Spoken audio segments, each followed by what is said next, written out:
యోహాను రాసిన మొదటి పత్రిక 3వ అధ్యాయము 22వ వచనం నుండి 4వ అధ్యాయము 6వ వచనం వరకు.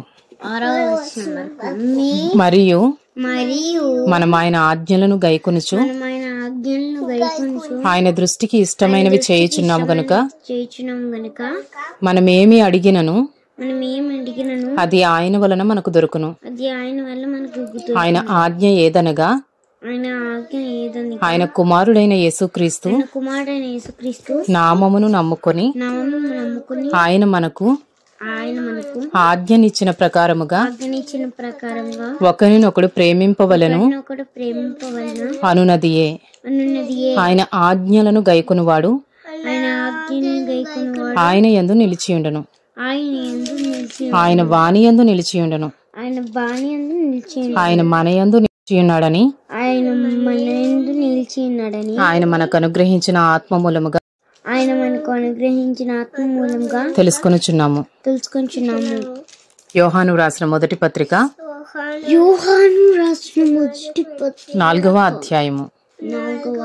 ప్రియులారా, అనేకులైన అబద్ధ ప్రవక్తలు లోకములోనికి బయలువెళ్ళి ఉన్నారు గనుక ప్రతి ఆత్మను నమ్మక ఆయా ఆత్మలు దేవుని సంబంధమైనవో కావో పరీక్షించుడి.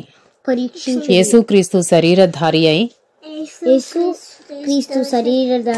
వచ్చనని ఏ ఆత్మ ఒప్పుకొనునో అది దేవుని సంబంధమైనది. ఏ ఆత్మ యేసును ఒప్పుకొనదో అది దేవుని సంబంధమైనది కాదు. దీనిని బట్టియే దేవుని ఆత్మను మీరు ఎరుగుదురు. క్రీస్తు విరోధి ఆత్మ వచ్చునని మీరు వినిన సంగతి ఇదే. ఇదివరకే అది లోకంలో ఉన్నది. చిన్నపిల్లలారా, మీరు దేవుని సంబంధులు. మీలో ఉన్నవాడు లోకములో ఉన్నవాని కంటే గొప్పవాడు గనుక మీరు వారిని జయించి ఉన్నారు. వారు లోక సంబంధులు గనుక లోక సంబంధులైనట్టు మాట్లాడుదురు. లోకము వారి మాట వినును. మనము దేవుని సంబంధులము. దేవుని ఎరిగినవాడు మన మాట వినును. దేవుని సంబంధి కానివాడు మన మాట వినడు. ఇందువలన మనము సత్య స్వరూపమైన ఆత్మ ఏదో